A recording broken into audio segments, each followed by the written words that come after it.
One of the most frightening aspects of working life is that we will, unless we are the beneficiaries of extreme good fortune, be required to have colleagues.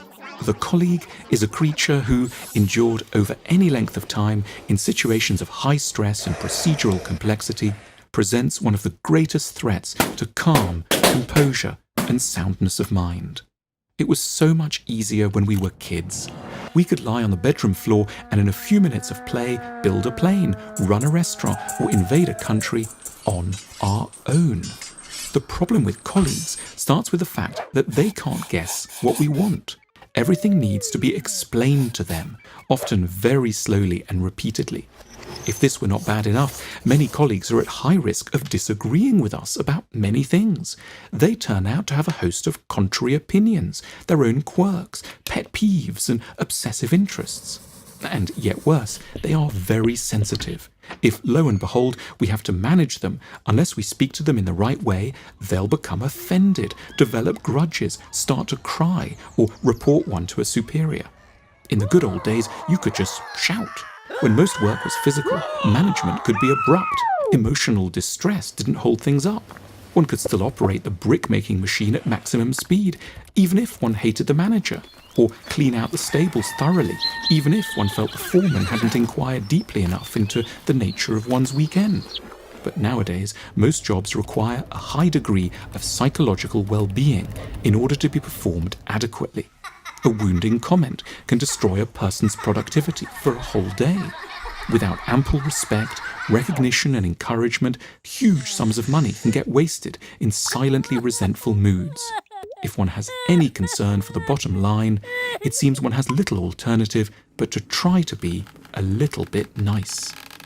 Work relationships are no less tricky than romantic ones, but at least in the latter, we have a basic sense of security that enables one to speak one's mind and make the necessary cathartic moves, to call them fuckwits and compress a range of ideas in the occasional expletive-loaded outburst.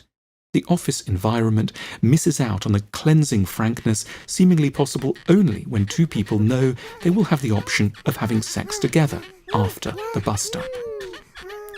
At the heart of our office agonies is the complaint that we seldom like our colleagues as people.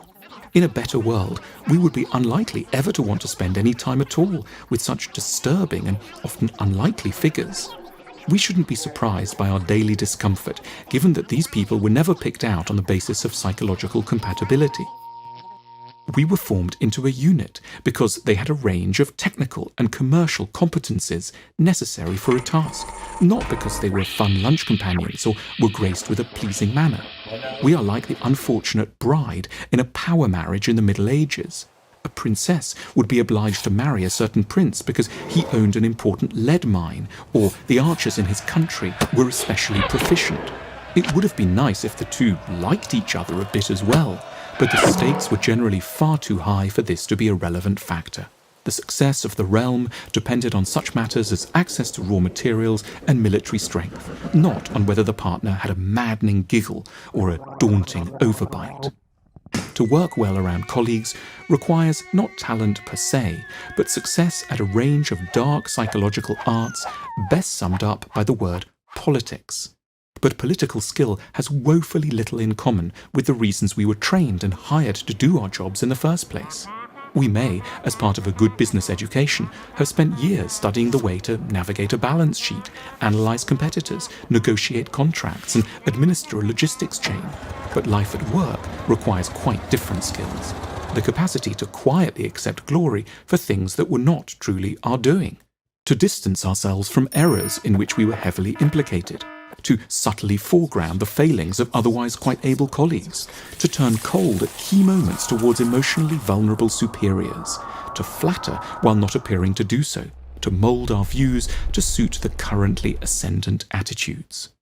Our inevitable difficulties are aggravated by notions that offices are at heart really giant families, that colleagues can be friends, that honesty is rewarded, and that talent will win out. Kindly sentimentality is in the end just a disguised version of cruelty. It might be a lot simpler if, in dark moments, we could simply admit to what we know in our hearts, that it would obviously be a great deal better if we could be shot of the whole business of colleagues and could instead spend our days, as we used to do so well, on our own.